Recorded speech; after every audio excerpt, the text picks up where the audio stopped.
Right, Coach. Hey, thanks a lot for joining me today on this Simple Coach to Coach interview. Really do appreciate you taking the time. You're very busy schedule, I'm sure, that this spring. So really do appreciate you coming on board.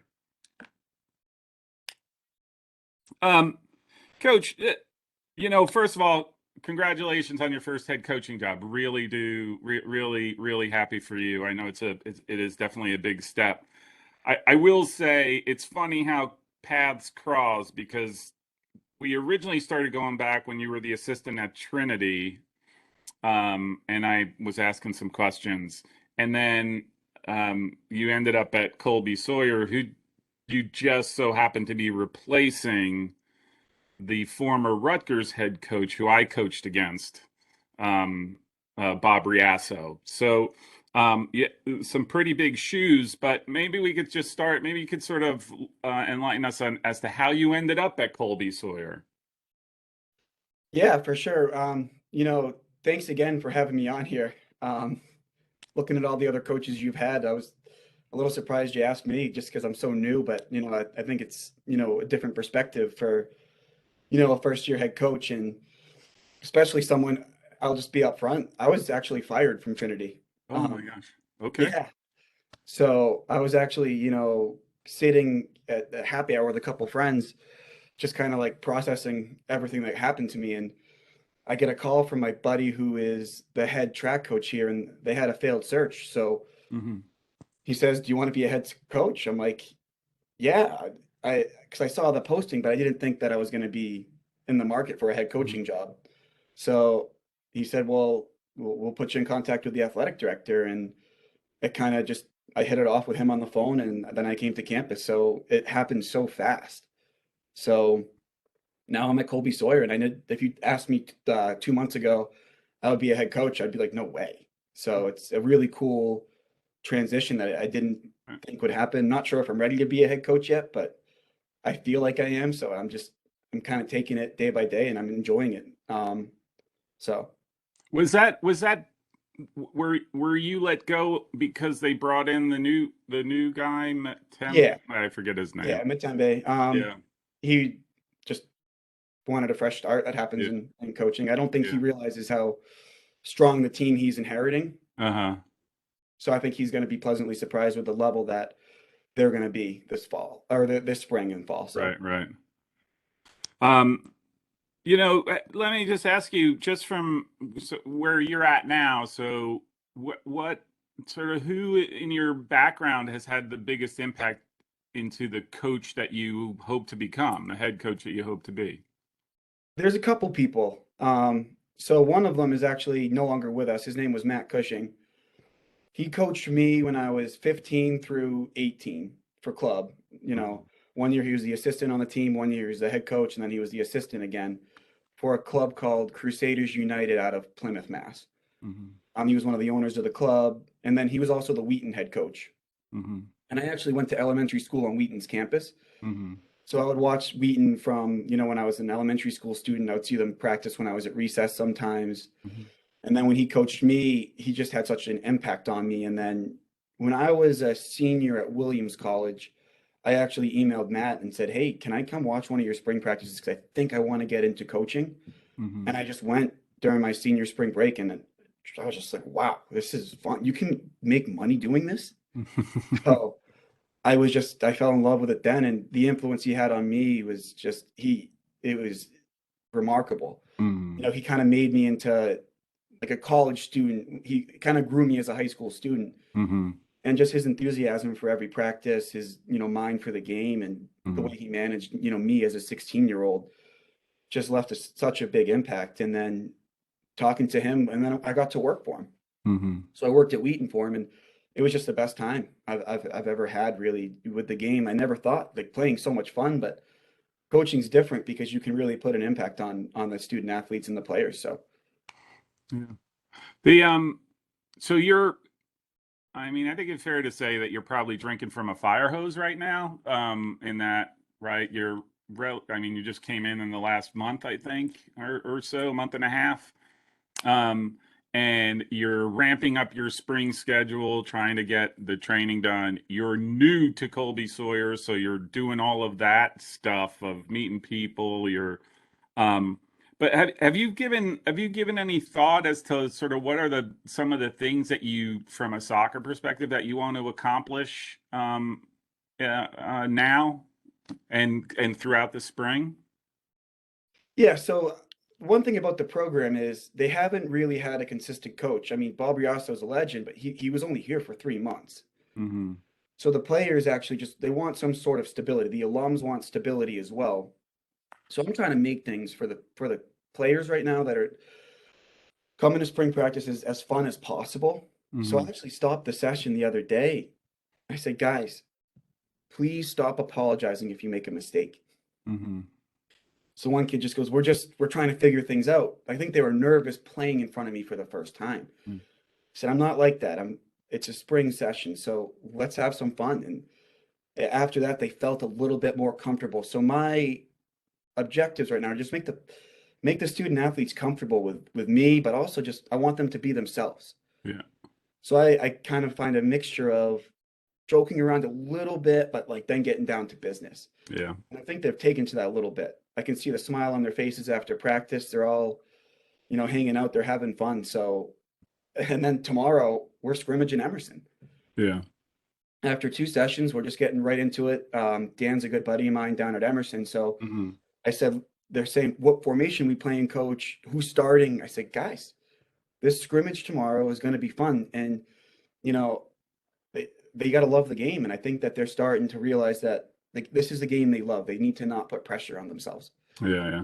So that's kind of where I'm going with this right now is just let's get better. Let's have some fun. Mm-hmm. Same time. Yeah. So I think that's probably right. The best recourse now is it sounds like they're a little traumatized. I don't know if that's the right word, that word right? was used. The kid, Yeah. one of the players said, Coach, sorry, we were traumatized. Yeah. Yeah. He said it in a funny way. Yeah. Yeah. That But was my goal for the first session going into it. yeah, yeah. Just not having any consistency, and I'm sure all the previous coaches they've had, they've all been different in terms of how they approach the game. So I'm sure they're just like you said, just feeling it out.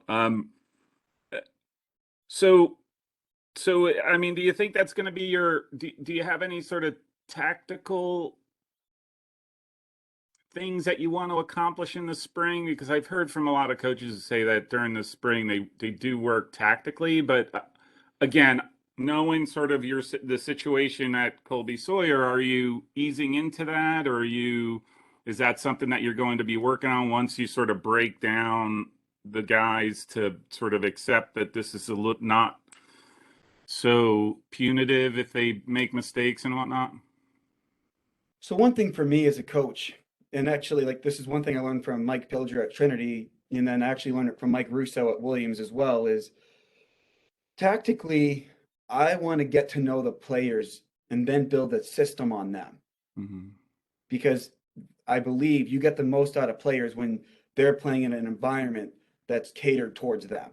Mm-hmm. So I actually bring this back up to recruiting and club. When I watch FC United out of Chicago, most of the teams that they have play a 3-5-2.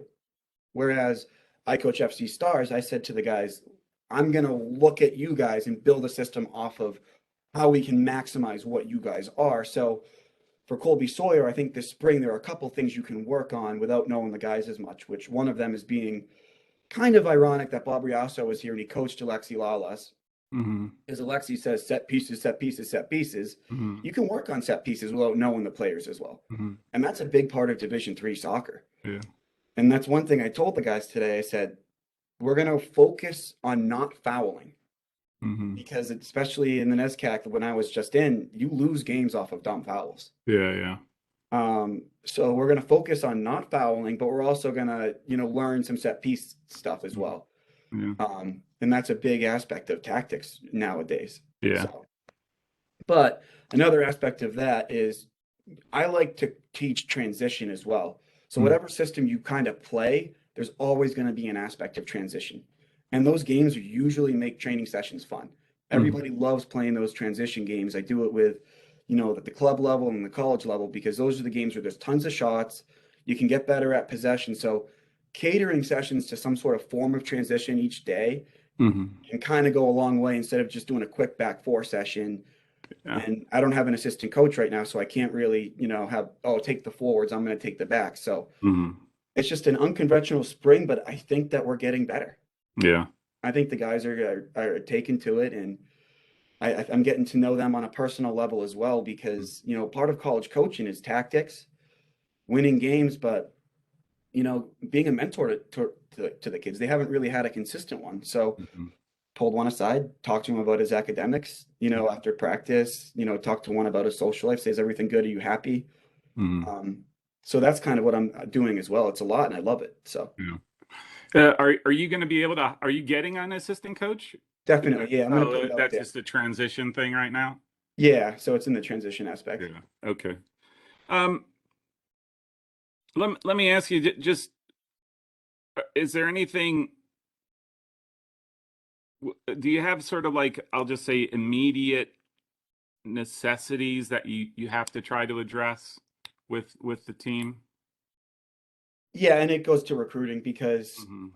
I have 1.5 commits. I have a soft verbal and I have one deposit. So I need to finish a recruiting class, which it's not the school, it was just the transition of coaching.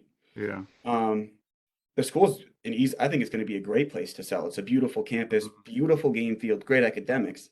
I was just put in a tough Yeah. spot. I mean, I worked so hard, recruiting 2022s for Trinity. I did a great job with that class, I think. Every coach will say that though. Right. Right. Right. So now I'm just kind of redoing all of the work I put in from April of last year Hmm. to November. I think my last commit at Trinity was January. So now I'm just kind of restarting the 2022s, which is kind of Yeah. fun. It's interesting. Yeah. Yeah. Do you have? I mean, let me just ask you on that recruiting front, like, how are you? And not knowing much about Colby Sawyer, like, are you looking at local kids around the area, or do you have in mind sort of broadening out the recruiting pool by going further away? Both. Yeah. A lot of I'm just kind of going through what kids reached out to Bob and the old coaches and Uh-huh. what's out there. There's a showcase this weekend in the Boston area with uncommitted 2022, so I'll be there. Yeah, yeah. That's probably that's a brilliant idea, right? Like, if there's some place that where there's a pool of uncommitted kids, Yeah. and it just says that they want to go somewhere, right? So, And just from the recruiting at, I've put my name out there. I know a lot of mhm. the club coaches. I coach club as well. So there's stars. I coach for FC Stars, ECNL. Uh-huh. So I've actually gotten to know a lot of players that way as well. Hmm.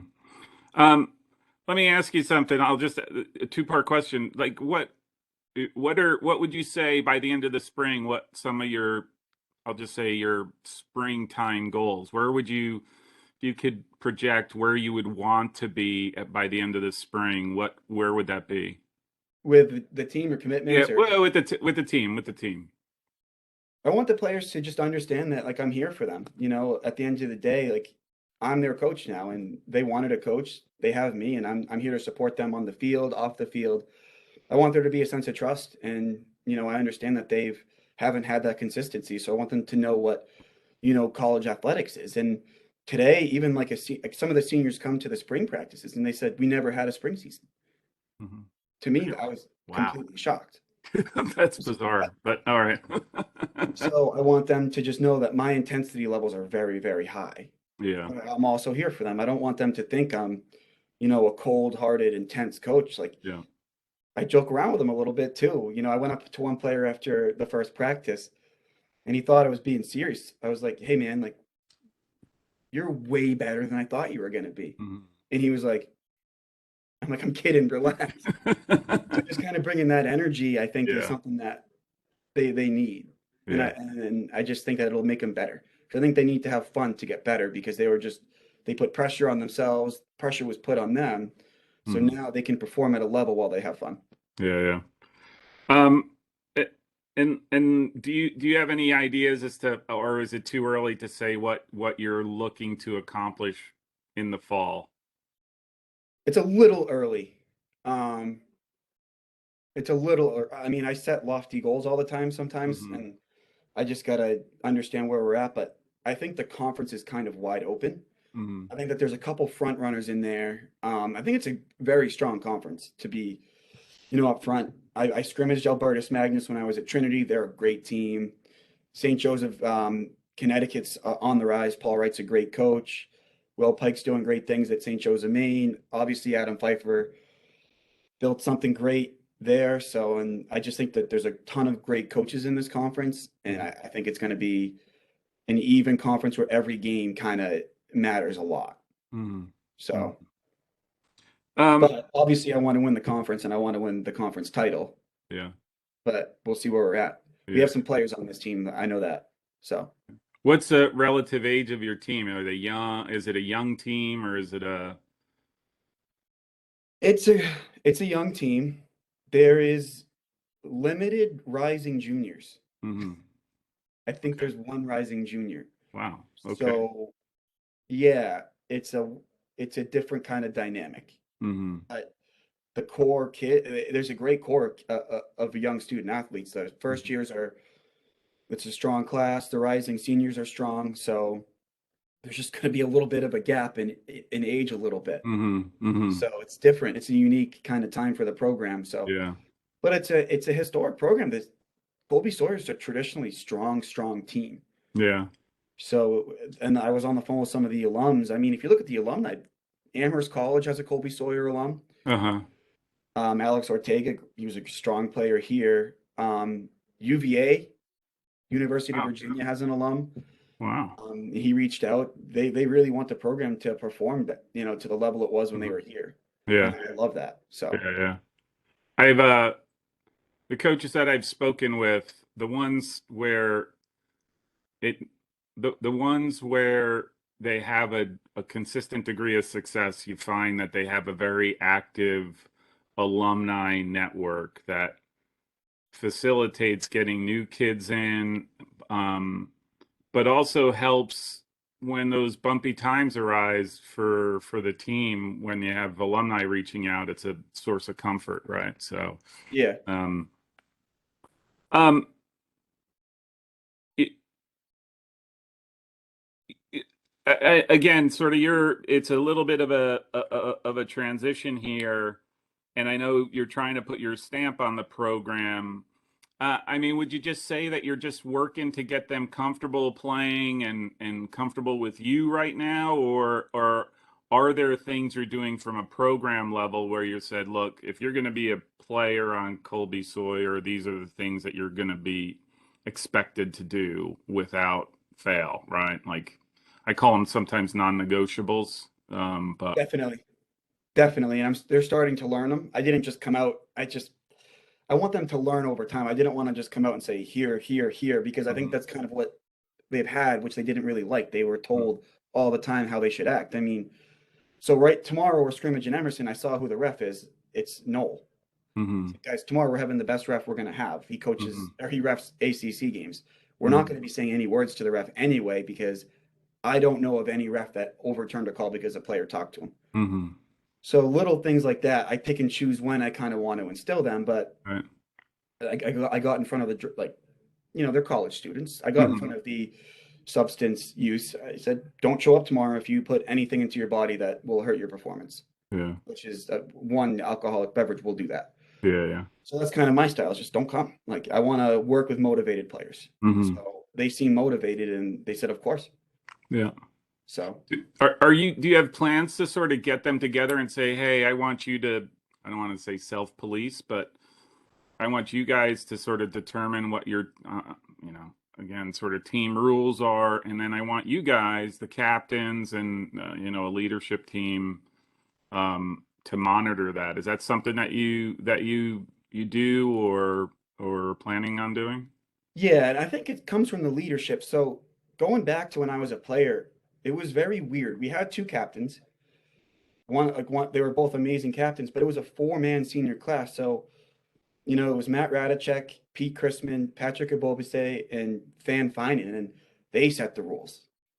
And the Mike Russo just built a program that way. Mm-hmm. It didn't happen overnight, but the program was so special where the senior leadership always said him it was 24, 48 hour rule.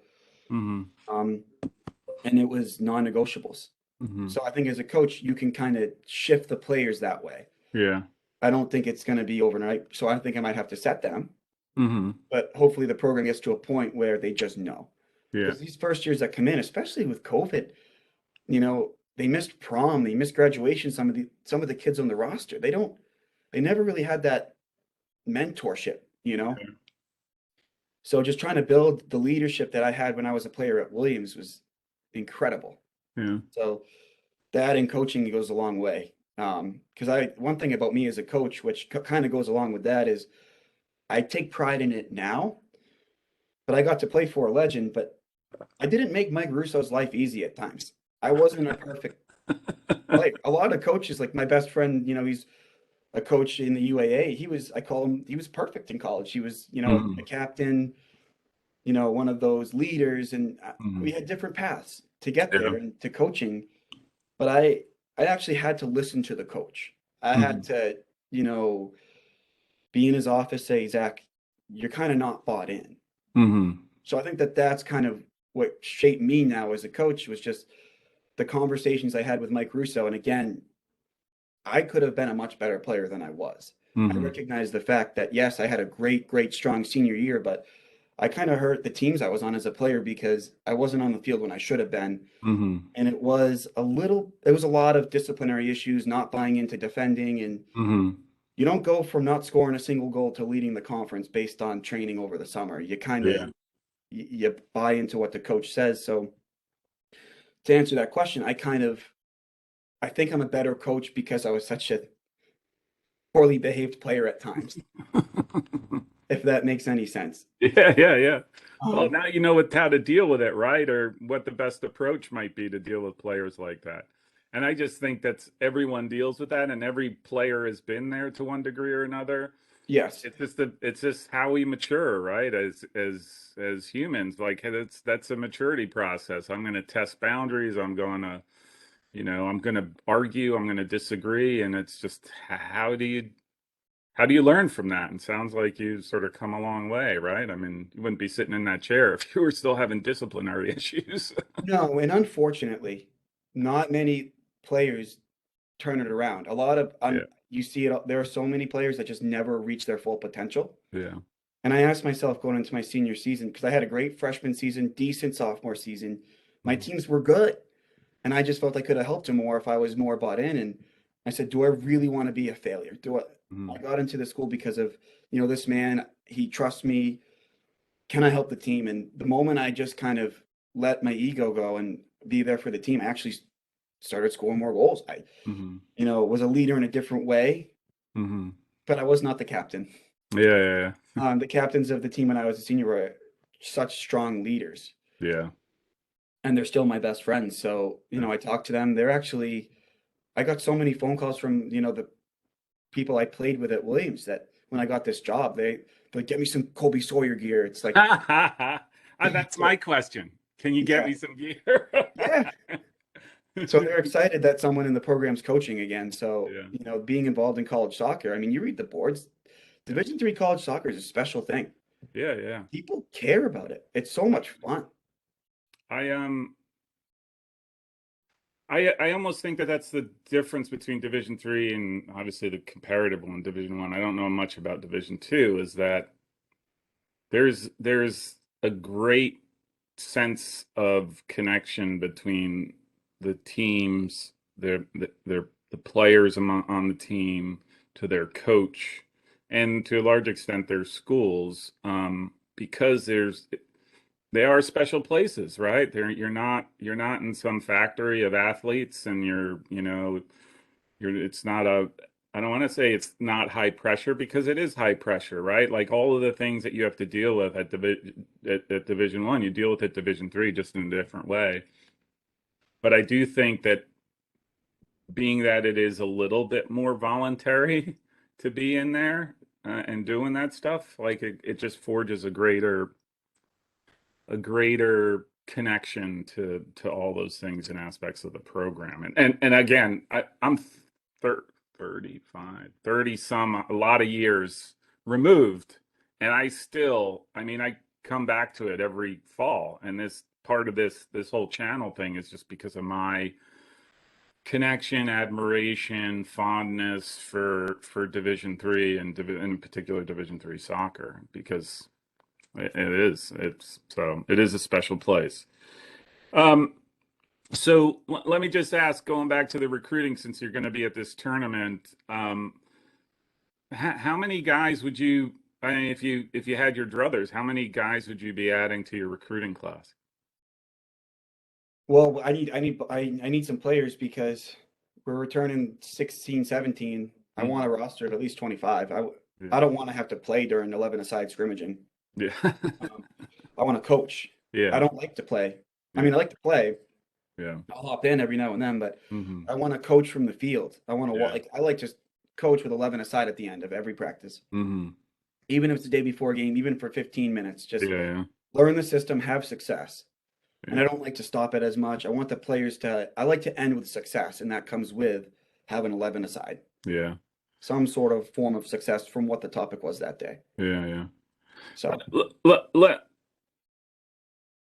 Let me ask you just very broadly, and you sort of touched on it on a little bit, but what's your impression of your squad so far, knowing they're traumatized, knowing that they're just a year removed from from the COVID lockdown nonsense? Yeah, that's. there are some strong players in there too, for sure. Mhm. They're motivated. I'm teaching them different things. Like my office is right here. There's one of those. Every college has like a extremely hot, ugly gym. That's not the varsity basketball gym. I said, take a ball, get some flats on, do wall ball. Yeah. There's so many different ways to get better. Yeah. So I think the tools are there Mhm. to compete in this league. Mhm. Um, Definitely, there's some good players. The players that on the lower end are strong. I think that they're Yeah. just going to get better. So my Yeah. goal, I told them first thing today, session plan, get better. Yeah. So we Yeah. did. It was a great session, and I know I want them to walk away with things that they can do without me. So I always say, if the only soccer you're playing this spring is with me, that's a problem. Yeah. That is a huge problem because it's Division 3 now, but it's taken way more seriously than it was 20 years ago. Yeah. You're getting high profile players in. You're seeing professional players play in Division 3. Yeah. When I was at Trinity, one of the alums, his name is Pat McCabe. He Mhm. signed the Con College goalkeeper. He said one of my favorite clients played at Con College. The kid's great. He's a stud. Yeah. Don't be surprised if that kid's getting minutes in the MLS. Mhm. So you're starting to see professional players come out. And, Yeah. when I was at Trinity, some kids are saying, but what if I want to play pro? I said, you can. Yeah. And there's more and more pro leagues. Yeah. I was sitting with, his name's Kamali Webson. He's the UConn assistant. He played at Roger Williams. He played pro, but I was like, Kamali, imagine if you played Division 3 now, the leagues that are out there, you probably would have started for a USL championship team. Mhm. Because I played against him when I was in high school, and that's the way it is now. So you're starting to see professional players come out of Division 3. Yeah. There's a lot of options that have never been there before. Yeah, When I graduated, there was the APSL, which was floundering, and yeah, then there was indoor, and I ended up playing both because those were the only yeah. options to. And then it just got really hard to find a team that would be, that was playing some competent degree of soccer. You could make some money on the side, and it was just really difficult. The one And thing then that scares me is that some of these kids have this pro in their mind when yeah. like, they kind of forget about academics. So actually, one cool story that I have is when I was getting my master's degree in England, my buddy he ran a pub during the day. And this guy named, do you know who Paul Merson is? Yeah. So he played for Arsenal. He's basically the Stephen A. Smith of the Premier League in England. Uh-huh. He was in the bar. My friend texted me saying, hey, Paul Merson's here. You might want to come meet him. So I went in the bar.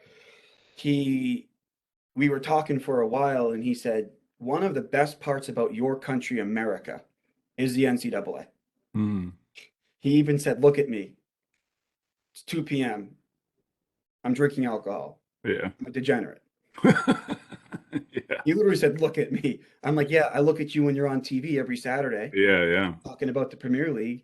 He's a Yeah. good professional, but he said he wishes he got an education in America. Yeah. He said, "You look at these young players that are 19 years old at Manchester United's academy. You ask them to go to the mall, buy three different items from three different stores, and then go meet an accountant. They can't do that." Hmm. So he just raved about the college system. So I'm afraid for some kids that take that risk to Yeah. leave and then go play pro. And then, my brother-in-law pitched for Tulane, Hmm. won two College World Series, was a two-time All-American, but he finished his degree. Hmm. Now he's making money as an architect. But when he left the major leagues, which he pitched against A-Rod, he got Tommy John. He now had a degree. Yeah. Now he's making money as an architect. Yeah. Whereas I'm afraid some kids get this mindset of how cutthroat professional soccer is overseas that they Um, might forget to get their degree. What's wrong with finishing one more year? It's almost like an insurance policy. yeah. That's why I love Division 3 because there's not many kids that are going to leave unless, some kids might try to transfer to Division 1. That's a gamble in itself. Yeah. So, there's a player on my team who has aspirations to play Division 1, but you gotta really know that you're good enough to play at that level. Yeah. I so in a previous life, one of my friends is Andoni Zubizarreta, who is the sort of the technical director at FC Barcelona, national Spanish national team goalkeeper. Um, and at one point, I was with a buddy of mine who's also in Spain, talked about, is there a way in which we could get kids from Spain who are top quality and find them places to play in the US, Yeah. and make it a business, right? And so had some meetings, and um, I remember Andoni telling me that um, some number, he goes, of 100 kids that we have under our umbrella, um, 95 of them will never make it anywhere. And he said, and we have no avenue for them. Once we get rid of them, they're gone. They're gone. They're just, they go back to their village. They go back. They dig ditches. They don't It's have an avenue to pursue if the professional avenue doesn't. And I do think, to your point, I do think we've glamorized this idea of getting to the pros. Everything is getting to pro, getting to, right? Like, and I think that the whole development academy is around that, is around how do we create an atmosphere to develop pros? Well, truth be told, the numbers there are so minuscule that you'll never get there. So college is the way to go. To me, again, same thing. It's invaluable. Um,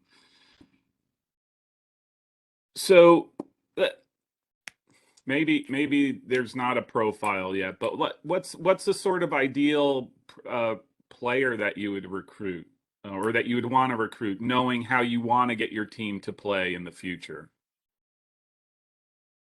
Well, first off, there's two like things that they need to have. It's without being clear, good behavior.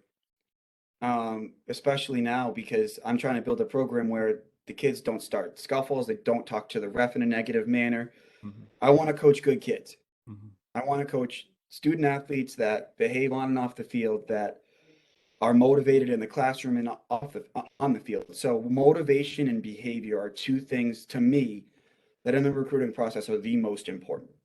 Because if a player's average but he's motivated, he can get better. If a student athlete's motivated, he'll stay at the school and he'll do well academically because that's important. Especially at Colby Sawyer, it's a good academic institution, but the behavior aspect is something massive to me, Hmm. especially because I was always a good kid when we talked about that before. I was always like like I said, hi to the front desk person. That wasn't my issue, but I want kids that are nice kids and genuine, good human beings, Hmm. that are, caring for other people, empathetic. I want to work with people like that. um, because that's how you build a good, strong program with kids that want to be around each other, um, that just enjoy each other and that are good towards each other. I'm not saying I want to recruit perfect kids, but just that are just good people Yeah. that treat their parents with respect, say thank you, this and that. So those are two things to me that are important. And I was sitting with a recruit the other day. I said, I can tell you're motivated based on watching you play, watching you warm up. The questions you're asking show motivation, and motivation will make you a better player. Mm-hmm. It'll also make you a better student. A lot of people don't realize that college coaches, it's more than just performance on the field. If a player is, not performing academically, we can have an impact on him. So I don't want to work with a student athlete that doesn't care about academics. Did they did does because I don't know, I'm asking, but is it, and I just thought of this. Does Colby Sawyer have any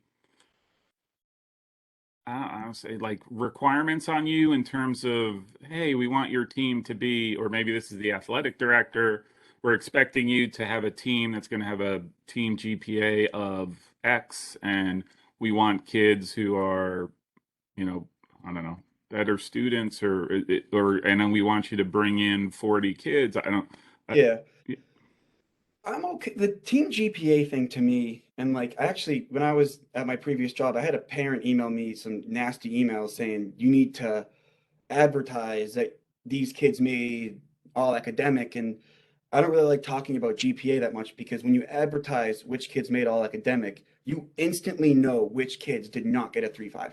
yeah, yeah, And me and my teammates, when I was a player, never talked about our GPAs. And there are certain aspects of GPAs which people don't realize that not all classes are equal as far as rigor. So yeah, some classes are easier than others. yeah, So the student athletes I work with that are pre-med are doing, athletic training, those classes are so much harder yeah, than writing an English paper for some kids. yeah. So they don't have a requirement Hmm. on, GPA, but if a player's not or a student athlete's not going to class, Hmm. that's a problem. Yeah, Um, and it's a problem because, we're mentors. yeah, It's not like, there's a reason why you need to have a college degree to be a college coach. yeah, yeah, It's because we've been through it. We yeah. know what it's like to, have an exam Wednesday morning and get on a bus and go play, Elms on a Wednesday afternoon. Yeah. So the expectations are just for students to perform and just put effort in. Hmm. Um, and they're not. It's the way that the athletic director has been communicating to me has just been class Hmm. 100%. So Yeah. Do you are you considered a full-time coach? yes, especially with Okay. my club job, Okay. Yeah, yeah. definitely. I'm full time at Colby Sawyer. Oh, that's what I meant. That's what I meant. Yeah, Yeah, yeah. definitely. Yeah. Okay. Oh, for sure. Yeah, yeah. And then you're bringing on like a part-time assistant, is that the way? Yeah. Yeah, Yeah. definitely. I haven't asked him yet, but I'm hoping Mike Russo. I put it out, so I actually have the mics in my life right now. I have Mike Russo, Mike Coven, Mike Pilger. I Uh-huh. call them the mics. They're my references, but Yeah. told them if they want to come up, and help out during preseason, I would love to get them up here. Oh, that would be a Yeah. bonus. And maybe you take a vacation during that time. Just be like, you guys. No, no. If Mike Coven's with my team, I need to watch him. He might say some crazy stuff. Yeah. He coached me when I was in club two, and he was at Uh-huh. Brandeis for 35 years. Oh, wow. He's still one of my closest friends. Yeah. Whenever I go back to my parents' house, I always try to meet up with him. And, Uh-huh. it's weird because they're all from Duxbury. So Mike Coven, Matt Cushing, and Mike Russo, they all came from this town, Hmm. Duxbury. Right. And that Something in the connection to me water. is, Yeah. yeah. So, yeah, if I can get them up here for a couple days in preseason, that would be great. But I'm not sure if it's going to be manageable, but we'll see. So, Do you have an idea as to when preseason does begin? I don't know what the calendar looks like. mid August. Yeah. And I think there's a new rule you can't do double sessions anymore. One session has to be lighter, Yeah. which is fine. It's like a tactical session, then you go Yeah. push them. Yeah, yeah, You yeah. don't want to run their legs to the ground anyway. It's a long season. Wow, that's Well, I it's a short season, that's but the long at the part same where time. there's two things that I always say, like something doesn't work. Something's not working. One is the first one is if you have a super crazy high press, I'm going to chase you all over the field type team, and that's what you want your guys to run all over, chase everything down.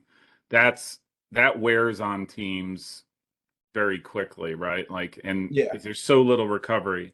And then is if you go, okay, since that's my team in preseason, I'm going to run them to the ground so that they're physically fit.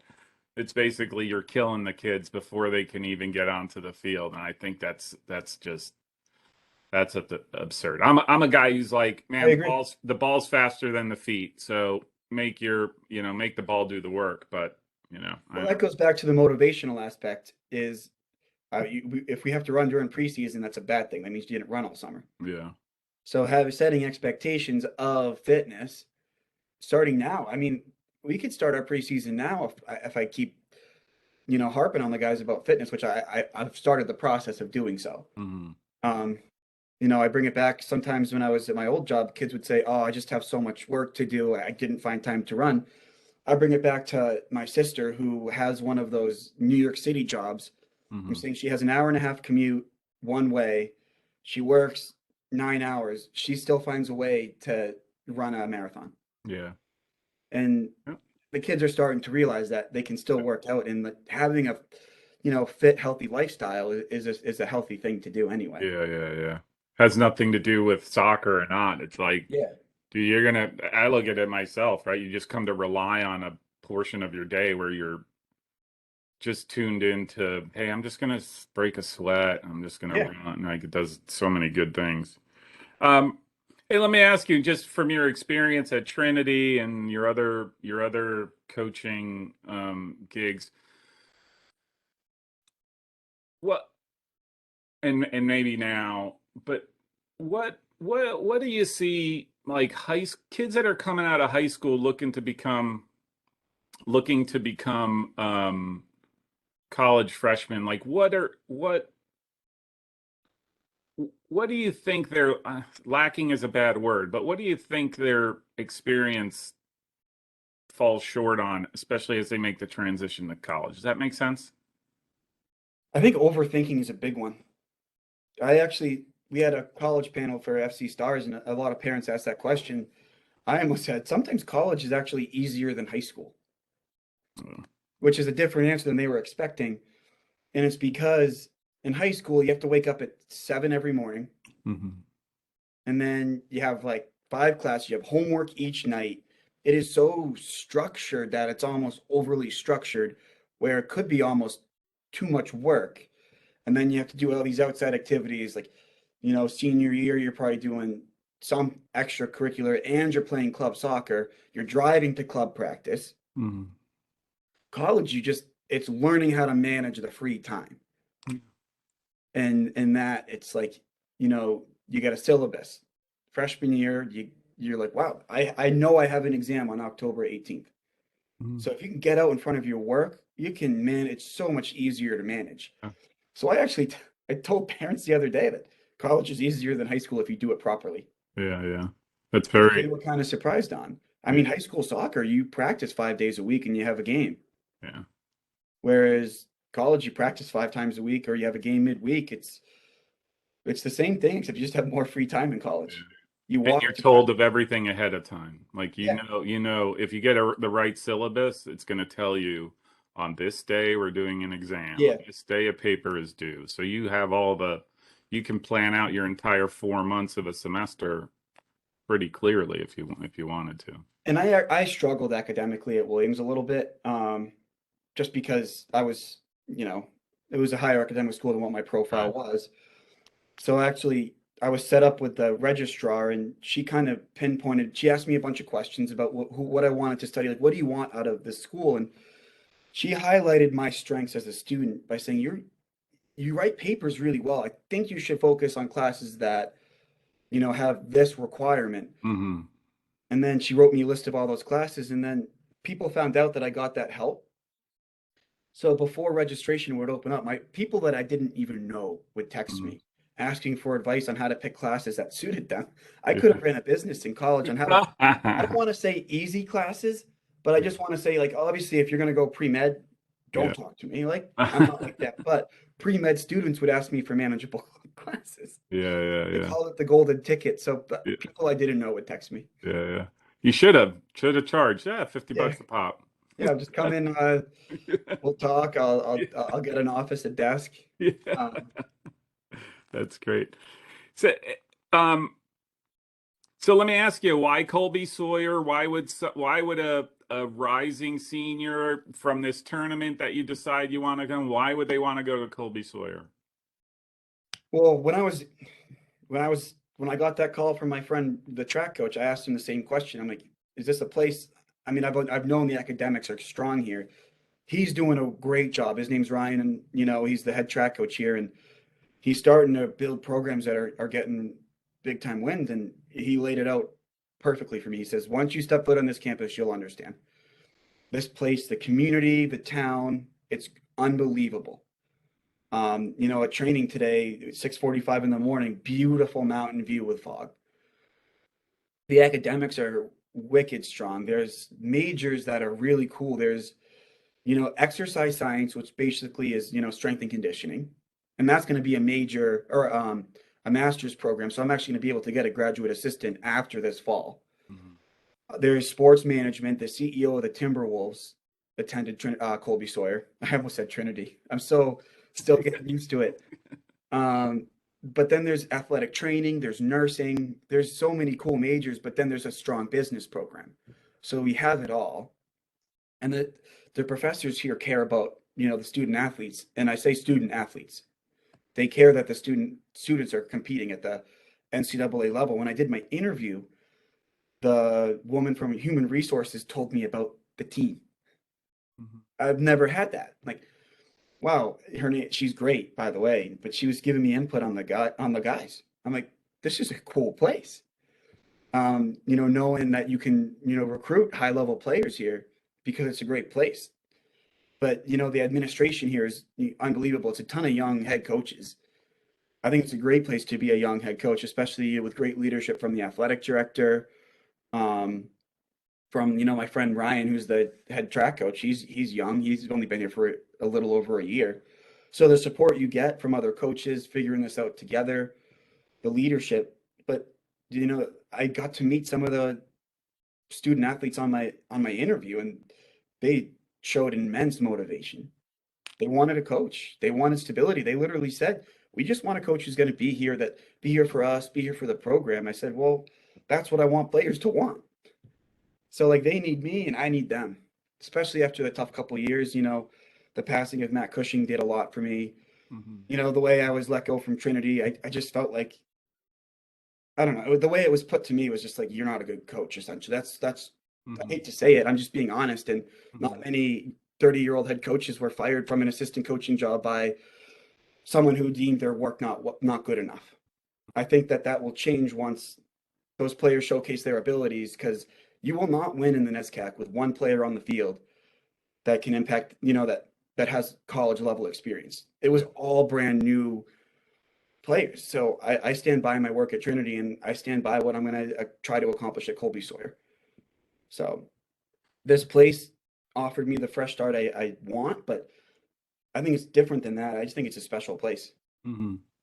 It's What not the NESCAC. And they made that clear. We don't want to be a NESCAC kind of school. We want to be, this different mountain Yeah. school with a tourist hotspot. The coffee Yeah. shop I went to today, it's like in the summer, it's lines out the doors with, tourists. Yeah. So, Yeah. and Sunapee's right next door. So if you come to Colby Sawyer, you can ski one of the best mountains in New England for free. Yeah. So Wow. it's a special place. Um, what's the best way for a player to get your attention? Well-worded emails go a long way. Mhm. I actually, because I have to mentor club players to write emails to college coaches, get to the basics, say something great about the school. Like, I'm interested in Colby Sawyer because of the business program. Mhm. I want to compete for a GNAC title. So the motivation there. But when I watch players play, they have to play with this sense of intensity. Mm. And I always put it this way. One of my best friends went to his wedding, started in a Final Four as a defensive center mid, and we would do juggling games before practice. He was recruited as a baseball player, so he couldn't really juggle like more than 30 to 50, but his intensity on the field made him one of the best players I played with. He Mm-hmm. wasn't like, you look at Barcelona, he wasn't Sergio Busquets. Mm-hmm. He was like a Generazo Gattuso, Yeah, yeah. and his technical ability wasn't the best, but his intensity and tackling ability was, he was an All-American in my Mm-hmm. opinion. Mm-hmm. Just great baseball player, but I think he was a better soccer player than baseball player as far as impact goes. Mm-hmm. Because, NESCAC baseball is not what, NESCAC soccer is. Mm-hmm. NESCAC, if you're playing in NESCAC soccer, you're a Division One player if you're impacting game in, game out. Yeah. So for me, players need to play with intensity. You can see a player that has good technical ability at the club level, but if he's not getting into tackles, he's not doing defensive duties, he might not make it, as a college player. And one thing I said to, the Colby Sawyer team is some of the, best futsal players I played with in college did not translate onto the 11-a-side field. Yeah. Yeah. So you need to be able to play in a physical level. I'm not saying I'm going to go recruit. I like to play soccer. I was a 5'8" center forward Mm-hmm. in that physical conference, but combining, the physicality and like technical ability is something that, watch Trinity this fall. You'll see those kids are tough, but they can also play. Mm-hmm. So they're going to be able, if they want, it's not my team, but if they want to build out of the back, they can. If they want to play, kick the ball in the box, they can, because both those players are technical and they're tough. So I want to recruit technical and tough players for that combination. Mm-hmm. Obviously, if a player is that special, he has to be very, very, very good for him to not be as physical. So that's kind of where I go with the recruiting process. Right, right. Um, so what I'll do is, unless if there's something in particular that you want me to post, I will. I I go out, I go to your website, I get links and all this stuff, and I put them down in the description of the of this video, and that sort of basically point back to you. So how do they get Oh, in for touch sure. with you? Yeah. So Definitely. I would even, if you can, like, hey, he's looking for seniors right now. We have okay. rolling admissions. It's a special place. I think this Yeah. place is awesome for sure. Okay. And there's seniors out there that can impact the game still. I'm learning that now.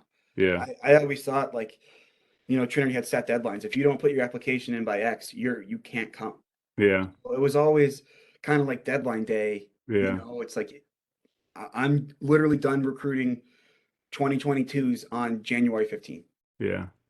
Done. Yeah. Now it's one of the stronger players at Colby Sawyer, Bob Riasso, got him in August. Yeah. So All right. So you're gonna keep looking for a while. You're gonna keep. I thought I was done with 2022s. I thought I was done. But I So also have to recruit juniors as well, so it's a grind. But like I said, some kids on my FC Stars team will be on campus. yeah. They will be getting a tour here with me. It's a special kind of dynamic, and that's kind of how Matt Cushing built some great teams at Wheaton. Hmm. In every one of his recruiting classes, it was, players he coached when they were 17. One of my best friends actually coaches at Tufts. His name's Mark Waterman. I beat him. I was first to stars. He beat me with Tufts Trinity, but I got that win against him. But, Yeah. Kyle Desautel's lucky to have an assistant like Mark that does an ECNL team. I think more college coaches should do that Yeah. because I learn what these kids go through where you just go to a showcase or you go to a league game, you just see them from afar. You Yeah. don't know what they think before games, what kind of pressure they're under. Because Hmm. with ECNL, I have a 23-man roster. I can only dress 18. Yeah. We're trying to build the boys' side. It's not equal playing time anymore. You have to earn playing time. Yeah. Whereas there's a big contention, but I think all college coaches, at least at some point in their career, should put effort into a high-level club team. That leads to my other theory that I think there is a tremendous misreading of talent the way it's done now, where hey, I'm going to go to a tournament. I'll go watch you in a game. And they look at the players that are, thriving, what have you, or are looking good, but they don't understand the whole team dynamic and what, maybe Yeah. there's a better player that you're not realizing, but he's doing what he's been asked to do by his coach and how the team is structured, right? And I think as a result, I think you see players that don't get the look, and you're like, he's the best player on the team, Yeah. and somebody else, right? Then another guy. So, Another thing too is behavior, because you go to a showcase, those kids see, some games get 40 college coaches on the sidelines. They yeah, aren't idiots. yeah, But you go to a league game, yeah, you don't have this on, they don't know you're there. yeah, yeah. So I was recruiting a kid, saw him at a showcase, did great. But then I went to a league game where there weren't college coaches. Hmm. He got a red card for a racial slur. Yeah, Would I have known that at a showcase? No. no, Did I recruit him after he got a red card for a racial slur? No chance. yeah, Because yeah. that You is don't want unacceptable that. behavior for so many different reasons. Yeah, So yeah, it's the yeah, behavior aspect, but getting to know the kids, and you can see when you coach them in club who gets better over time. yeah, yeah. Because are you a complete player by the time you're 18? No.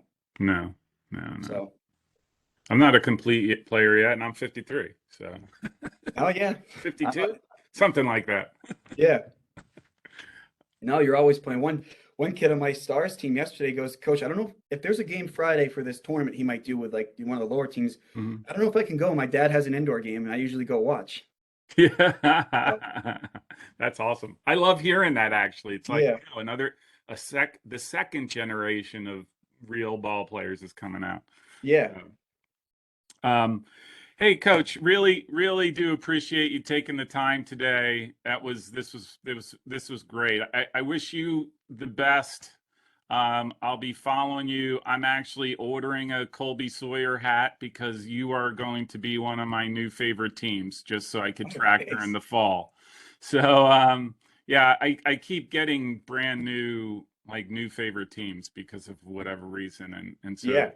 I'm gonna keep an eye, and who knows, maybe I'll get up there at some point and watch in person. I'd love to. Love that part of the country. Um, so thanks a lot. And yeah, hopefully we'll talk again soon. Awesome. Yeah, I really thanks for asking me to do this. This was great. Learn more about myself as a coach, answering some of the questions too. So you helped me. Yeah, thanks. That's what I'm here for. Awesome. Well, hey, take care Okay. and have a good rest of your day. All right. Yeah, you too.